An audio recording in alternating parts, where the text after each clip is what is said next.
छत्तीसगढ़ सरकार ने नगर पालिका संशोधन 2024 के जरिए प्रदेश में पहली बार राइट टू रिकॉल लागू किया है।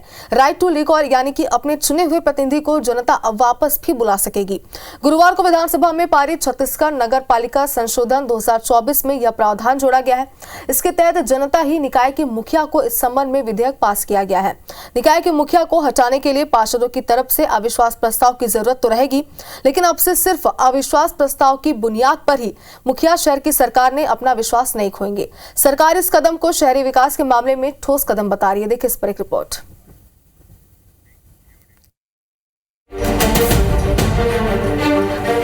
सरकार ने नगरपालिका संशोधन 2024 के जरिए राइट टू रिकॉल का रास्ता खोल दिया है। ये कैसे होगा, हम आपको बताते हैं। दरअसल जब निगम या किसी भी निकाय में मुखिया को हटाने की जरूरत होगी तो वहां के पार्षदों को अविश्वास का नोटिस देना होगा।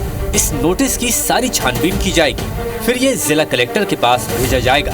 कलेक्टर अपने स्तर पर इसकी पुष्टि कर सकता है और इसे राज्य निर्वाचन आयोग को भेजेगा। राज्य निर्वाचन आयोग 2 विकल्पों के साथ जनता से प्रत्यक्ष चुनाव करवाएगा। इसमें एक चुनाव चिन्ह खाली कुर्सी और एक भरी कुर्सी रहेगा। जिस भी चुनाव चिन्ह पर 50% से ज्यादा वोट पड़ेंगे वो विजयी घोषित कर दिया जाएगा। ये इतनी जटिल और लंबी होगी जिससे अविश्वास प्रस्ताव राजनीतिक रूप से बदले की सियासत नहीं हो पाएंगे।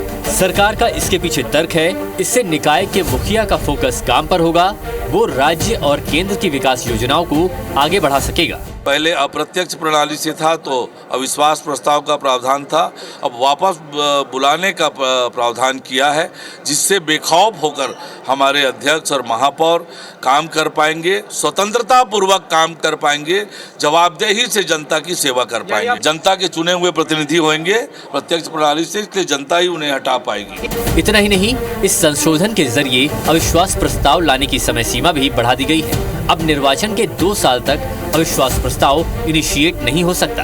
एक बार अविश्वास प्रस्ताव आने के बाद फिर 2 साल तक अगला प्रस्ताव किसी भी आधार पर नहीं लाया जा सकता। सरकार का तर्क है कि इसकी जटिलता के चलते 5 साल पूरे काम के लिए मिलेंगे और 5 साल में तकनीकी रूप से देखें तो सिर्फ एक बार ही अविश्वास प्रस्ताव लाया जा सकेगा। राजेश राज, IBC 24, रायपुर।